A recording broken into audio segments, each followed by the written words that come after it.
தமிழ்நாடு அரசு முதல் முறையாக பட்ஜெட்டுக்கு முந்தைய பொருளாதார ஆய்வறிக்கையை தாக்கல் செய்திருக்கிறது. நடப்பு நிதியாண்டில் மாநிலத்தின் உள்நாட்டு உற்பத்தி வளர்ச்சி 8% மேல் இருக்கும் என கணிக்கப்பட்டுள்ளது. 2025-26 நிதியாண்டுக்கான தமிழக பட்ஜெட்டை மார்ச் 14ஆம் தேதி சட்டப்பேரவையில் நிதியமைச்சர் தங்கம் தென்னரசு தாக்கல் செய்ய உள்ளார். இந்நிலையில் முதல் முறையாக பொருளாதார ஆய்வறிக்கை தாக்கல் செய்யப்பட்டுள்ளது. மாநில திட்டக்குழு தயாரித்த பொருளாதார ஆய்வறிக்கை 2024-25 முதலமைச்சர் மு.க.ஸ்டாலின் வெளியிட்டுள்ளார். நடப்பு நிதியாண்டில் தமிழ்நாட்டின் உள்நாட்டு உற்பத்தி வளர்ச்சி 8% மேல் இருக்கும் என பொருளாதார ஆய்வறிக்கையில் கூறப்பட்டுள்ளது.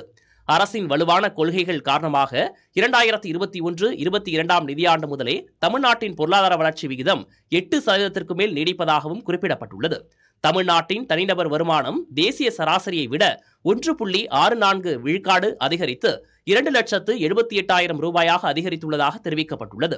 இதன் காரணமாக இந்தியாவில் தனிநபர் வருமானம் அதிகம் உள்ள மாநிலங்களின் வரிசையில் தமிழ்நாடு 4வது இடத்தில் இருப்பதாகவும் கூறப்பட்டுள்ளது. $1 டிரில்லியன் பொருளாதாரம் கொண்ட மாநிலம் என்ற மைல்கல்லை தமிழ்நாடு எட்டுவதற்கு வளர்ச்சி சராசரியாக 12% இருக்க வேண்டும் எனவும் பொருளாதார ஆய்வறிக்கை சுட்டிக்காட்டியுள்ளது. இதற்கு தொழில்துறை விரிவாக்கம், உட்கட்டமைப்பு வளர்ச்சி, டிஜிட்டல் மாற்றம் உள்ளிட்டவைகள் உதவும் என பொருளாதார ஆய்வறிக்கை கூறியுள்ளது.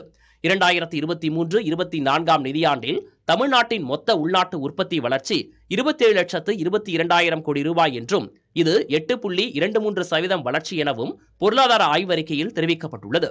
மகாராஷ்டிரா, கர்நாடகா, மேற்கு வங்கம் உள்ளிட்ட மாநிலங்களில் ஒரு நகரத்தை மையமாக கொண்டு வளர்ச்சி இருப்பது போல் இல்லாமல் தமிழ்நாட்டில் கோவை, மதுரை, திருச்சி, திருப்பூர், சேலம் என வளர்ச்சி பரவலாக்கப்பட்டு வருவதாகவும் தெரிவிக்கப்பட்டுள்ளது. தமிழ்நாட்டின் பொருளாதார கட்டமைப்பு வலுவாக உள்ளதால் வளர்ச்சி அதிகரித்திருப்பதாக தமிழ்நாடு திட்டக்குழு துணைத் தலைவர் ஜெயரஞ்சன் தெரிவித்துள்ளார். அவருடன் நமது செய்தியாளர் ரமேஷ் நடத்திய கலந்துரையாடலை தற்போது பார்க்கலாம். சரி, இப்ப நம்ம உங்க டேட்டாஸ் பார்க்கும்போது 21-22 இருந்து சராசரியா 8% வளர்ச்சி இருக்கு. இதற்கான முக்கியமான காரணிகள் என்னவா இருக்கும்? முக்கியமான காரணம் என்னன்னு கேட்டீங்கன்னா, தமிழ்நாட்டினுடைய பொருளாதாரத்தினுடைய கட்டமைப்பு ரொம்ப வலுவாக இருக்கிறதுனால என்னன்னு கேட்டீங்கன்னா, எவ்வளவு இடைஞ்சல் வந்த பொழுதும் கொரோனா சமயத்தில் இந்தியாவில் வந்து எல்லா மாநிலங்களும் நெகட்டிவ் குரோத்துக்கு போச்சு. தமிழ்நாடு மட்டும் தான் நெகட்டிவ் போகாத மாநிலம் வளர்ச்சியில். அதனால அது காரணம் என்னன்னு கேட்டீங்கன்னா, இந்த வலுவான கட்டமைப்பு. அதுக்கு என்ன ரீசன் கேட்டீங்கன்னாக்கா, ஒரு பேலன்ஸ் இருக்கும். என்ன பேலன்ஸ் இருக்கும்? ஒரு பக்கம் விவசாயம் சின்னதாக இருந்தால் கூட உற்பத்தி துறையும் இருக்கும், சர்வீசஸும் இருக்கும். அந்த மாதிரி ஒன்று. ரெண்டாவது, உற்பத்தியை பொறுத்த வரைக்கும் ஏதாவது ஒரு துறையை நம்ம மட்டும் நம்பி இருக்கிறது இல்லை. உற்பத்தியில் வந்து எதெல்லாம் ஒரு பல துறைகள் இருக்கும். இப்போ மற்ற மாநிலம் எடுத்து பார்த்தீங்க அப்படின்னு சொன்னீங்கன்னா, ஏதாவது ஒரு துறையில் 2 துறை தான் பெரிய அளவில் இருக்கும், மீதி துறையே இருக்காது. நம்மள அது மாதிரி இல்லாமல் அந்த டைவர்சிஃபைடுன்னு சொல்கிறோம்ல, அது மாதிரி பரவலாக இருக்கிறதுனால ஒன்றில் போச்சுன்னா ஒன்றில் சரியாயிடும். அதனால தான் வந்து நம்மளால வந்து 8% growthங்கிறத மெயின்டைன் பண்ணிட்டே இருக்க முடியுது. நேஷனல் ஆவரேஜ் எவ்வளோ சார் இருக்கு? இதை பொறுத்தவரை இந்த நேஷனல் லெவலில் இருக்கக்கூடிய வளர்ச்சி நம்ம கம்பேரிட்டிவ்லி நம்ம ஸ்டேட் கொஞ்சம் முன்னாடி இருக்கு. நிதி ஆயோக் ரிப்போர்ட் பிரகாரம் வறுமை போட்டி ரொம்ப குறைஞ்சிருக்கு. அது எவ்வளவு குறைஞ்சிருக்கு? என்ன ரீசனால குறைஞ்சிருக்கு?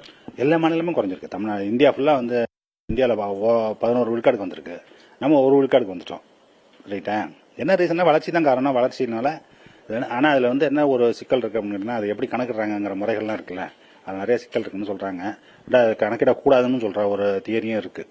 என்ன கணக்கிட முறை இருக்குல்ல, அது வந்து சரியில்லை அப்படின்னு சொல்றதும் ஒரு தியரி இருக்கு. ஆனா நித்தி ஆயோக் வந்து அந்த முறையை கையாண்டு அவர்கள் அந்த புள்ளிவரத்தை வெளியிட்டிருக்காங்க. அதன்படி பாத்தீங்கன்னாக்க நமக்கு வந்து வறுமைங்கிறது இவ்வளவுதான் இருக்கு அப்படிங்கிறது. கடன் வந்து இன்க்ரீஸ் ஆயிட்டே இருக்குன்னு சொல்றாங்க. மற்ற மாநிலங்களை காட்டிலும் தமிழகத்தில் குறிப்பாக உத்தரப்பிரதேசத்தில் காட்டிலும் கூட கடன் அதிகமா இருக்கு அப்படின்னு. உத்தரப்பிரதேசத்தோட காட்டிலும் உத்தரப்பிரதேச கடன் உத்தரப்பிரதேசம் கீழே இருக்காங்க. அவனை காட்டிலும் அவனோட கம்பேர் பண்ணிக்கலாம் நீங்க. புரியுதா? அதாவது ஒரு நாட்டினுடைய எவ்வளவு கடன் இருக்கலாம் அப்படிங்கறது எதை பொறுத்து இருக்கு அப்படின்னு கேட்டீங்கன்னா, அவர்களுடைய அந்த மாநிலத்துடைய உற்பத்தி மதிப்பு. ஒரு ஆண்டு காலத்தில் எவ்வளவு உற்பத்தி நீங்க பண்றீங்க அப்படிங்கறதுடைய மதிப்பு. அதை வச்சுதான் உங்களுடைய கடன் வந்து தீர்மானிக்கப்படுகிறது. அதை வந்து நீங்க வந்து உங்க இஷ்டம் போலாம் வாங்கிட முடியாது. என்ன நான் போய் வாங்குறேன், நீ போய் வாங்குற மாதிரிலாம் வாங்க முடியாது. அது வந்து ஆர்பிஐல பர்மிஷன் கொடுக்கணும், கவர்மெண்ட்ல பர்மிஷன் கொடுத்தா நீங்க வாங்க முடியும். ₹1 கூட வாங்க முடியாது. அப்படி இருக்கும்போது அவர்கள் எதை விதித்திருக்கிறார்களோ 27% வரைக்கும் போகலாம் சொன்னா 26% தான் இருக்கு நம்மளது. அதுதான் அது காரணம். என்ன, உங்களுக்கு நீங்க தான் நிறைய வாங்கிருக்கீங்க அப்படின்னு சொன்னாக்க நம்ம வாங்க வேண்டிய தேவை இருக்கு, வாங்குற இடம் இருக்கு இன்னும் நிறைய வாங்குறதுக்கு. எஃப்ஆர்பிஎம் ஆக்ட் நம்ம ஃபாலோ பண்ணுமா சார்? ஃபாலோ பண்ணணும். பண்ணாம நீங்க வாங்கவே முடியாது. நான் ஃபாலோ பண்ண மாட்டேன்னு யாரும் சொல்ல முடியாது. யூனியன் கவர்மெண்ட் மட்டும் சொல்லலாம். என்ன செய்யலாம்? ஏன்னா அவங்க தான் மானிட்டர் பண்றது. அவங்க யார் என்ஃபோர்ஸ் பண்ணுமா, அவன் பண்ணாம இருக்காங்கன்னு வச்சுங்க, அவங்களே ஃபாலோ பண்றது இல்லை. ஆனா நமக்கு வழி கிடையாது. நம்மளால ஒரு பைசா கூட வாங்க விட மாட்டாங்க. பல்வேறு விஷயங்கள் குறித்து விரிவாக நம்மிடம் பகிர்ந்திருக்கார் புதிய தலைமுறைக்காக ஒளிப்பதிவாளர் கேசவனுடன் ரமேஷ்.